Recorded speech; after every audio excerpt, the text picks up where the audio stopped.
Hello, everyone. Welcome to the second webinar in our Laser Skin Surgery Center series. I see a lot of you are joining right now, so I'll just give you a minute or two to get situated. You have joined us today to see a webinar with Dr. Jessica Krant. So I see a lot of you coming on. I will just give you a moment to join. While we're waiting for that, this is the webinar with Dr. Jessica Krant about get your glow on when you can't get to the dermatologist. So this is very relevant right now, of course, while many of us are at home due to COVID, but it's also relevant anytime because there really is a lot that we can do for ourselves at home for our own health and wellness and our skin, and Dr. Krant's going to go through all of that today.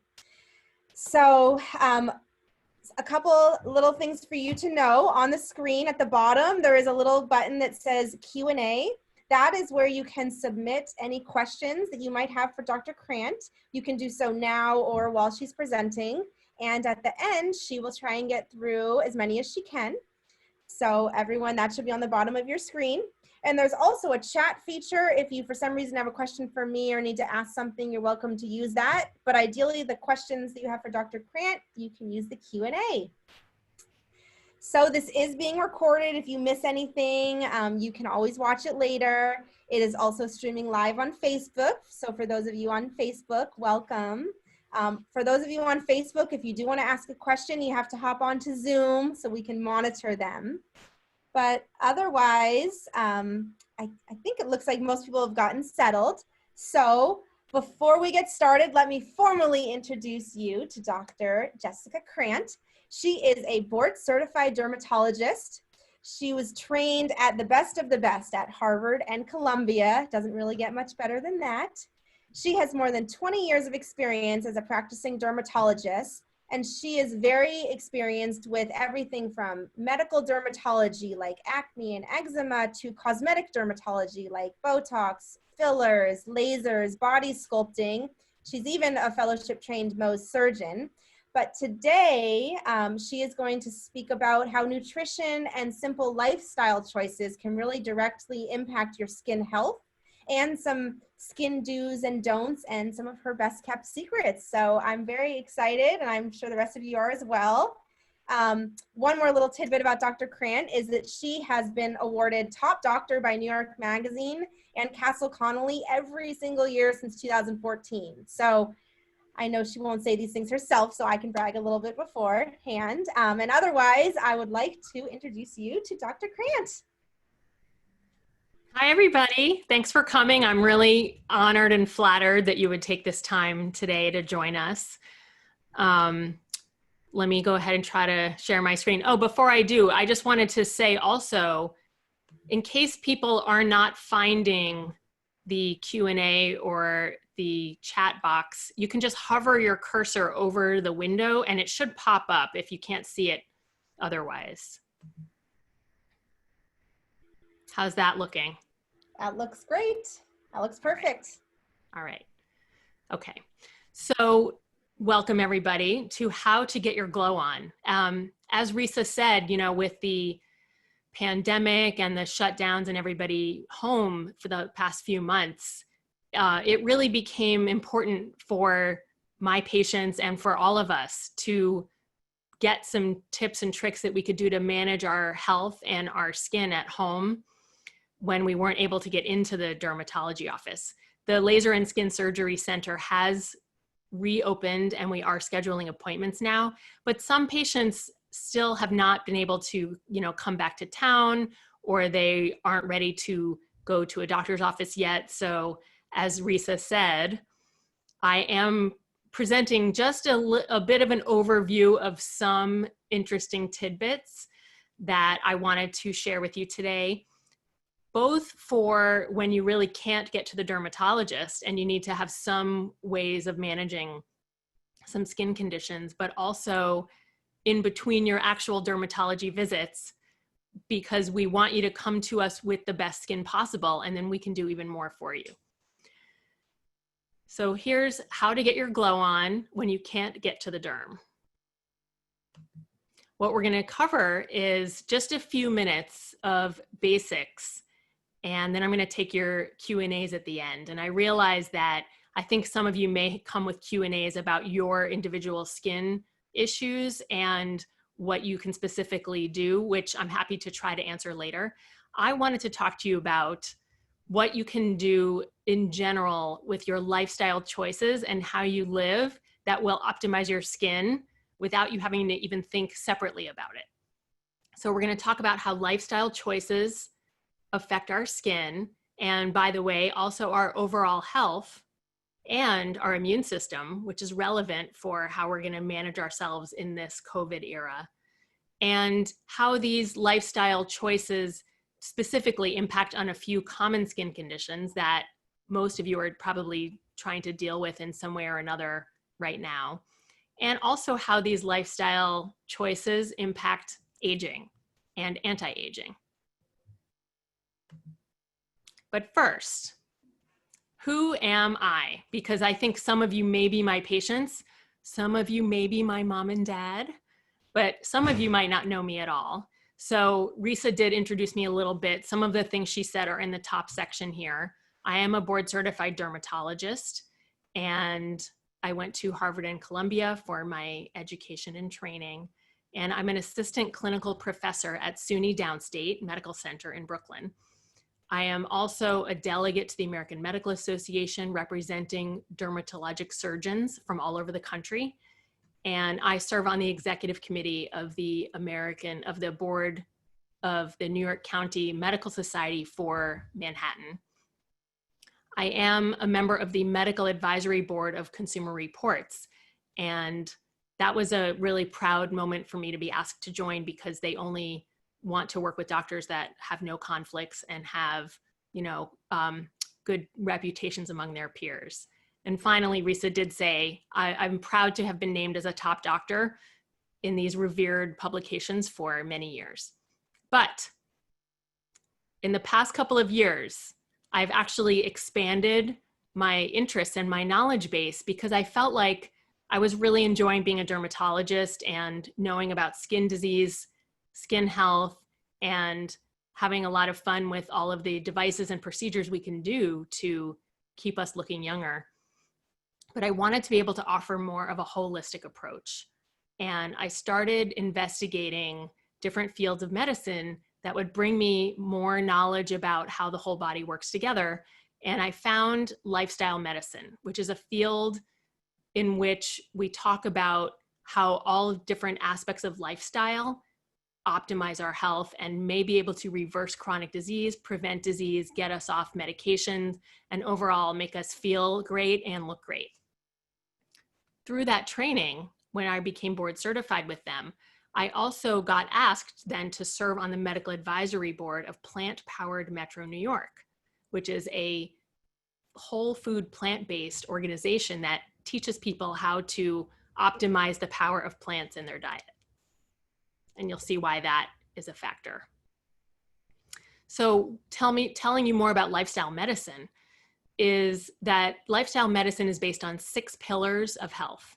And if we can learn evidence-based ways to optimize our nutrition, our exercise, our sleep hygiene, our stress management, our social supports and community and relationships, and minimize substance use and abuse, we can really get far with our health and our skin. One of the things I wanted to tell you, actually, I'm going to just go back a slide for a second.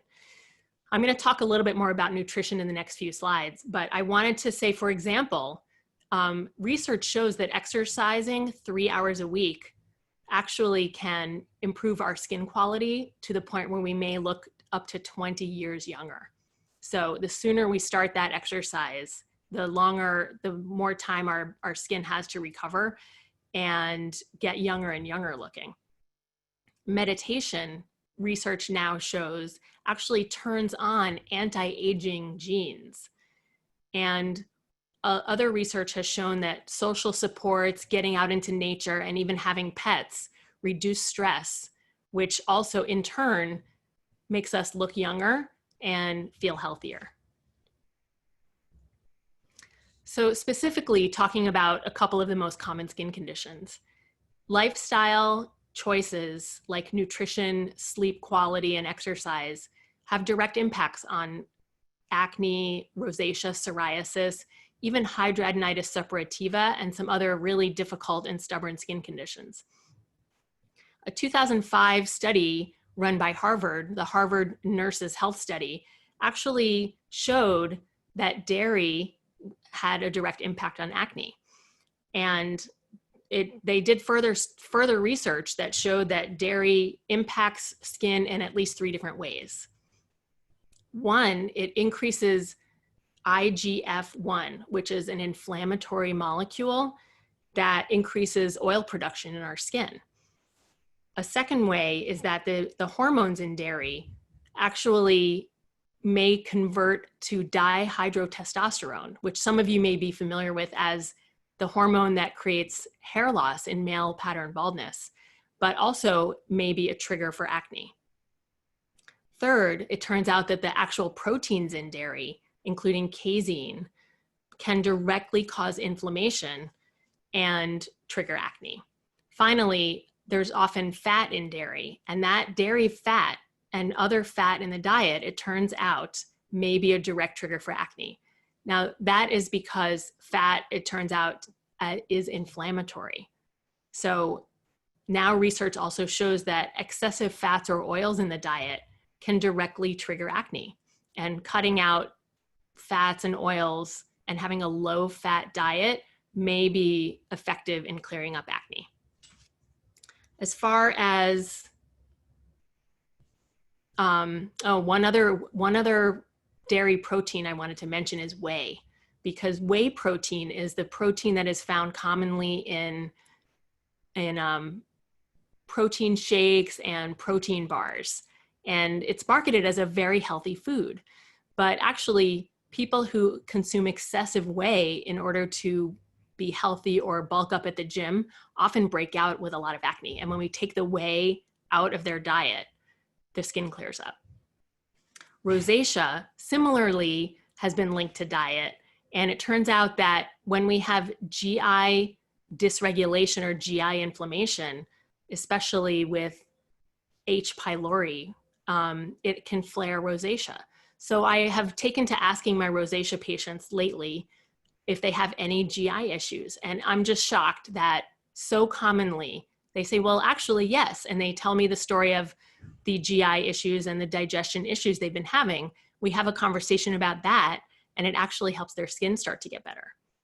Finally, psoriasis, which is just a stubborn and really unfortunate condition. For some people, it's really severe and uncomfortable, and it's really an indicator of overall inflammation in the body. And it turns out that research now shows that carrying some excess weight and even obesity is a direct link for psoriasis. So I do counsel my patients with psoriasis in ways that we can try to help them to lose a little bit of weight, because when we're carrying less adipose tissue on our body, we have less inflammatory triggers and less inflammation, and it actually helps the skin to clear up. So that's just some examples of a few common skin conditions and how diet and other lifestyle factors may affect them. I didn't specifically say, but I want you all, as I'm talking, to remember that inflammation is what we're really talking about. So all of those 6 lifestyle pillars, when we optimize them, it's ways to reduce inflammation and stress in our body. So eating a certain way it reduces the inflammation, exercise reduces inflammation, mindfulness and meditation, anything that reduces stress reduces inflammation, and all of these have beneficial effects on the skin.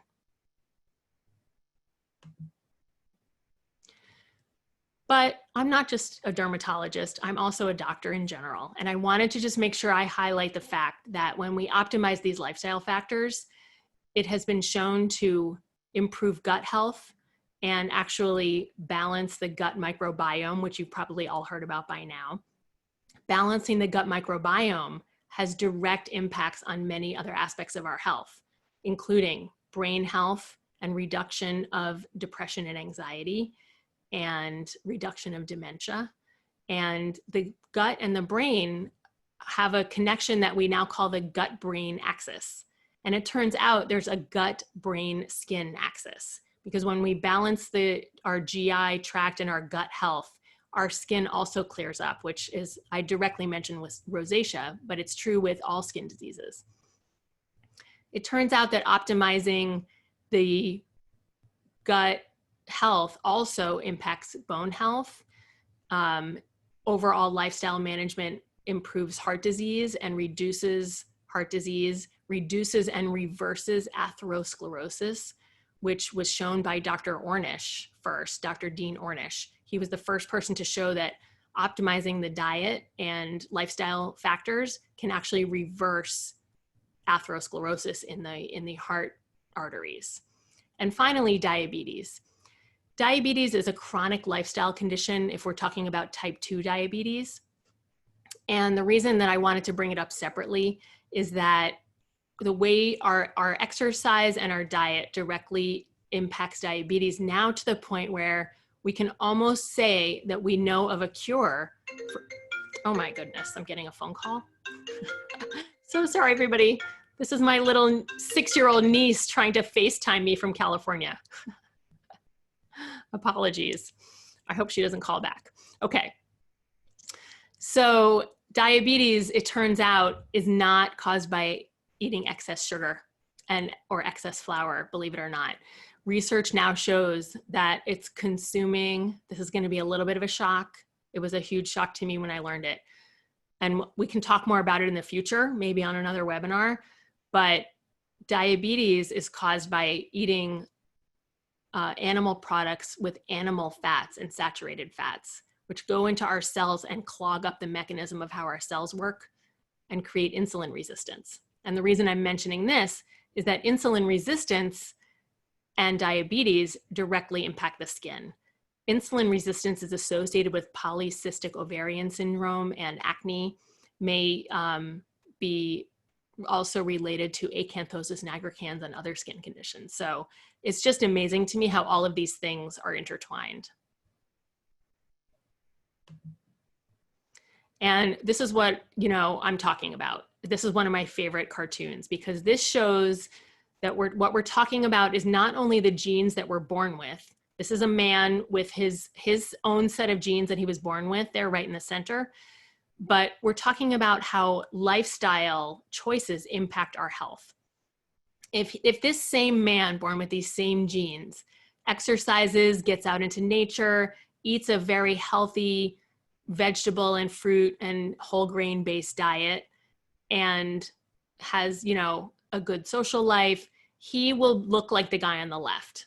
Whereas if he just eats a bunch of junk food, sits around on the couch all day, doesn't ever get outside, watches a lot of TV, which makes him stressed out from the news, he's going to have a lot of stress and inflammation in his body. And it's really going to turn him more into the guy on the right. Now, the reason that this happens is something called epigenetics. And this is just an absolutely fascinating topic that I'd love to dig into. But what epigenetics are all of the switches and dials that decide whether the genes that we are born with are turned on or turned off. So two people can be born with exactly the same genes, and how they live determines their epigenetics, and their epigenetics determines their quality of life and their health. You can see in the image on the right, this is as the twin study, because all of these different organizations are studying twins to see people with similar genetics, but very different lifestyles or different lifestyle factors or different environmental factors, how the epigenetics affect these people's health and aging and overall wellness. In addition to epigenetics affecting our health and how we age, there's also a concept called inflammaging, which I mentioned before inflammation, but I wanted to just specifically say that inflammation directly causes aging in several ways. There are at least 3 or 4 different ways, but one of the ways I wanted to discuss now is by AGEs, and you can see it says age. AGEs are advanced glycation end products.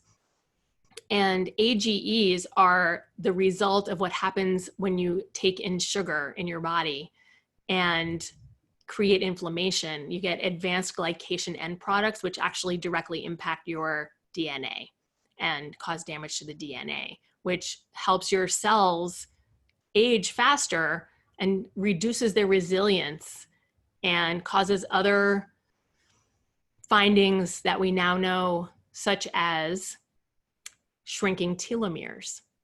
Telomeres, you see there's so much information here. I can't wait to dig into it with you more in the future, but telomeres are like the little tips that wrap up on the ends of shoelaces to keep them from unraveling. And when our telomeres are long, our DNA is very stable and stays young. But with inflammation, with environmental insults and other factors, with poor lifestyle, we damage our telomeres and they get shorter and shorter. And the DNA becomes more susceptible to damage. DNA damage not only leads to aging, but as we know, it also leads to cancer formation. So you can see how everything is intertwined. And this is just an image that I really love because you can see it mentions youthfulness, complexion, adiposity, which is our weight, our overall health, our personality, our averageness and comparability to other people, our masculinity, femininity, our symmetry. They're really all directed by our genes, our DNA, and also our epigenetics. All of it is a factor. And, coming to a conclusion, I just wanted to say that healthy skin, my theme is that healthy skin is a reflection of our overall wellness, not just our skin health and products that we put on our skin, but we can create healthy skin from within. And big takeaway for today is that every single lifestyle choice we make is either helping our health, helping our skin quality, and reducing our aging, or it's damaging us, poisoning our skin, and increasing aging. And I just wanted to say thank you all for spending so much time with me. I feel like I skimmed over the surface of a huge field of knowledge, so I'd love to dig in any more with anyone who's interested. You can submit questions and I'll always try to answer them. And these are the ways you can find me on social media and at the Laser and Skin Surgery Center of New York website. And I'm ready to open it up for Q&A, Risa. Great. Thank you so much, Dr. Krant. So if anyone wants to take a screenshot or the information from the presentation before we close it down, please do. Otherwise, we are now ready to start accepting your questions. So at the bottom of the screen, please start adding them in and we will get to them in the best order we can. So here is the first question. Thank you, Betty, for being the first. What are the best foods to eat for glowing skin? Great question. You can probably tell that I really avoided being specific about foods because I didn't want to scare anyone. But I will tell you now that you've asked that on and off over the past couple of years, based on everything I was learning, it really became impossible for me to ignore the science that has really been getting more and more evidence lately. And in the past 8 months, I have actually now become completely plant-based. I have become what we call whole foods plant-based, which is a version of vegan that means no animal products, no meat, no fish, no chicken, no eggs, no dairy, and no processed foods. So the closer the food looks like it looks to how it looked when it came out of the ground, the better. So even white pasta, bread, and things like that are technically considered processed. They're hard to avoid completely, but I try to minimize them. I also try to minimize sodium and salt and oil. When I'm really eating perfectly, I actually cook with 0 oil because, as I mentioned earlier, oil and fat is a little bit inflammatory. So doing that, making that change and really sticking to it for the first time since November, I actually lost 30 pounds and completely changed my sleep quality and my energy levels. And I do it by replacing all of those foods with what we call eating the rainbow. We eat a wide variety of all different fruits and vegetables and whole grains, as whole as possible. So we, things like blueberries, apples, watermelon, nuts and seeds all have really specific science about the nutrition and why they're valuable for us. But I can't say eat certain foods, really eat all of them.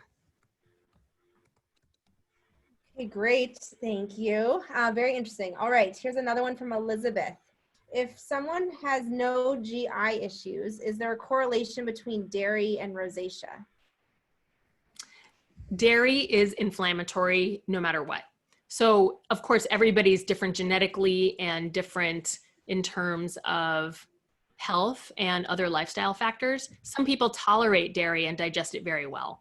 And for those people, if they probably consumed excessive amounts of dairy, they might start to have inflammatory reactions that they may not realize at first. For example, it turns out that children who have really severe asthma, when they cut dairy out of their diet completely, sometimes it clears up their asthma. And when they become whole food plant-based, it basically cures their asthma in many cases. So it's maybe hard to recognize what dairy is doing, but it's more clear that if you cut it out, it definitely improves health. I'm going to stop the sharing there. Very interesting. All right, so this is from Susan. She says, can you say more about telomeres now, or is there a place you can recommend to find out more information in an accessible way to the layperson? I wish I had a reference off the top of my head, but I know that there are some really interesting books that have been written lately about genetics and telomeres. So I can try to find a good reference later, but I don't really know one right now. Okay, no worries. All right, how important is it what we drink, not just eat? I have heard a minimum amount of water is tied closely to having great skin. Oh, I love this question. I was at a lecture last year by one of the top kidney researchers in the world. And he said something that really blew the audience away. And this is an audience full of doctors and healthcare providers who are learning about nutrition. He told us that the certain number of glasses of water per day, or a certain number of ounces of water with this formula that everybody figures out. Oh, there you go, Risa. I'm drinking, sorry. Yeah. Is a bit of a myth that was created by falsely interpreting the outcomes of a certain study. And I don't remember the study, but the result of the study showed that this certain amount of water intake a day was important for maintaining good health, which relates also to clear skin and good skin. But the second part of the sentence is always left out. And the second part of the sentence in the study conclusion was that much of this water should be obtained in the foods that we're eating. So we should be eating plants and fruits and vegetables that often are mostly water and fiber and some vitamins. So celery, apples, fruits, lots of vegetables are largely water. So if we eat a plant-heavy, plant-strong diet with a lot more fruits and vegetables than we might otherwise force ourselves to eat, we're getting a lot of water that way, and that counts as part of the total water volume.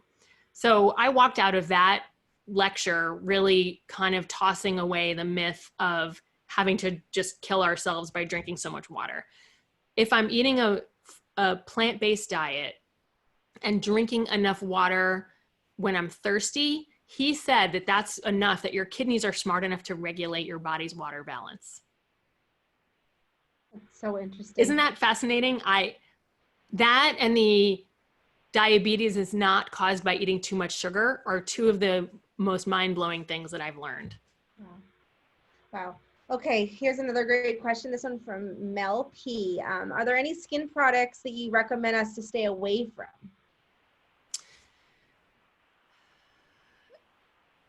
You know, everybody's different. And when I have been doing some telemedicine visits over the last few months, and I'm getting to see what everyone's got at home. You know, I'm seeing the products in the camera, and I have to say I don't have one answer for that, because for my patients who have very sensitive skin, rashes, and inflammatory conditions, I have to give a completely different answer than people who are asking me for the most robust, most aggressive anti-aging products, which some people may not tolerate. Now, there may be another aspect to that question, which is asking about mainstream skincare products versus vegan or cruelty-free skincare. And I don't really have a specific answer to that. You know, I say each person's gonna find where they're comfortable on that spectrum. And I think that the cruelty-free and vegan skincare world is new. And some of those products may not be as effective or stable. They're not as tested and sometimes as tried and true as some of the more traditional products. So we can have a more personal discussion about that product by product at some point to really be able to answer about different skincare lines or different ingredients. Okay, great. All right, we have time for a few more questions, but I will just say for anyone that wants more information, and I'll say it again at the end, but Dr. Krant is available both for virtual consultations and in-person consultations. So, you know, that's definitely the best way to get one-on-one information. Okay, this is a good one. How do cosmetic treatments and skincare products fit into your philosophy? Well, actually, that's great on the tail of what I was just starting to say about the skincare. You know, I'm actually investigating a few vegan skincare lines and cruelty-free skincare lines, but I don't really have a conclusion about them yet. And for now, you know, I like everyone to balance evidence-based nutrition research and something called chemophobia, which is a fear of just anything that sounds like a chemical. There's a lot of that also out there. So I think it would be great if if we can start to move toward less cruelty and more plant-based care, but I don't expect that we're suddenly going to flip that switch and there will be no traditional skincare. Now, procedure-wise, my take on it is I like to do all of the procedures. My patients who may be watching know that I'm pretty conservative and sort of minimalist. You know, I like to do the least amount that is going to give you the best confidence and the best glow and not make you feel overwhelmed. But I think they really work hand in hand with bring me your healthiest self, your clearest skin, your best glow, and let me help you get that maybe without having to spend money superficially on it. And then let's do extra procedures and talk about skincare products that will enhance that and make it even better. That's really helpful. Okay, this is from Haritha. I hope I pronounced that right. Hi, thank you for the webinar and taking questions. This is out of the realm of lifestyle changes you discussed, but it was advised to use vitamin C daily topically. Regarding vitamin C, do you have a brand you typically recommend? Does percentage matter? And does the addition of vitamin E have any added value? There are a couple of brands out there that have vitamin C and E in a serum. And those are antioxidants that have shown some evidence of having a sun protective and anti-aging effect when used topically on the skin. So I do believe in vitamin C and E. And I forgot the other parts of the question. Does the percentage matter, and does adding E with C add value together? I do think adding E with C adds value. The percentage I can't really answer because vitamin C is very tricky and unstable. It's really hard to get it into a formulation that is stable and works, and that you know is actually doing something. And I'm not enough of a product maven, I must admit, to know the answer about if a certain percentage matters. I would say probably any amount is good. Too high of a percentage may damage or injure or burn your skin. So, Okay. probably have to just try different ones. Okay. Two more questions. This one is Krista, from Krista. What products are good for an itchy red scalp? And are there any foods that are good to address this problem? Great two-part question. I actually did not mention hair or scalp, but some people don't even realize that dermatologists are the experts for hair, nails, and skin. So you're asking the right person. I'm going to answer part two first. Part two is, are there any foods that are good for itchy scalp? Itching and redness and flaking are signs of inflammation. So I can't tell you that one specific food is going to fix that, but I can tell you that if you start to gear toward a more plant-strong diet and reduce meat and oils and dairy and processed foods in your diet, it may actually calm your scalp down. But part one of the question was, what products are available? What products? Okay, great. I don't know the person who asked this question, but I can tell you that I have seen a trend over the last few years of older and younger women coming to me with terribly itchy, bumpy scalps that are so uncomfortable, and they don't understand because they use the most gentle, organic, cruelty-free skincare. And it turns out that these products tend to be sulfate-free, which is really popular now in the beauty media. But sulfates in shampoos are scalp conditioners and they're cleansers. So when I have my patients go back onto a regular old shampoo, or even a dandruff shampoo, maybe with some zinc in it or some selenium sulfide. Oh my goodness, that's my niece again. Sorry, everybody. Their scalps clear up, and their hair that has been matted and oily for years, and they don't understand why, because they're using the best and fanciest hair products, gets better when they go back to regular shampoo. So that may help. Really helpful. Okay, and very last question. What are some major inflammatory foods that we should try and avoid? Okay. I hope people aren't mad at me for saying this.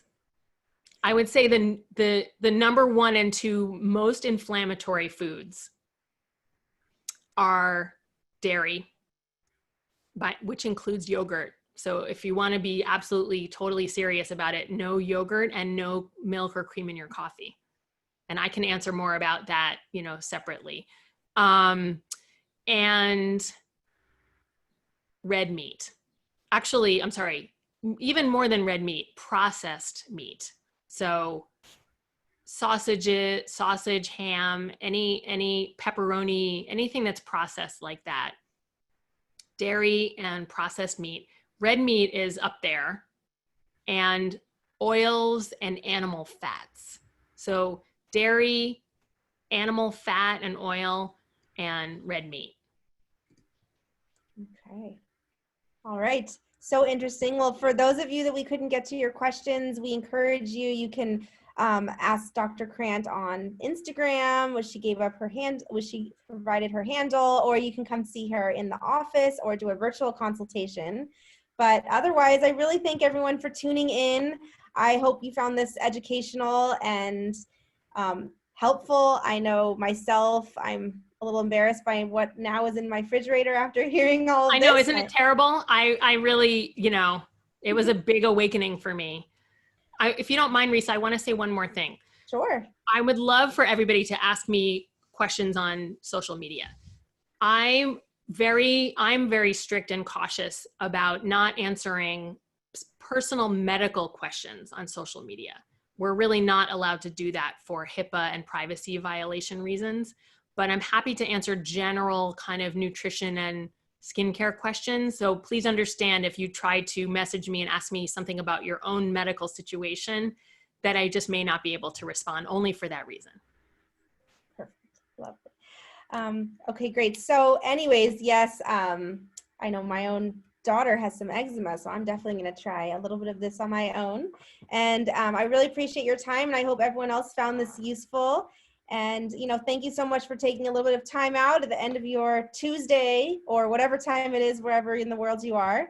But live from New York, we really appreciate this time with Dr. Krant, and we look forward to seeing you all hopefully soon.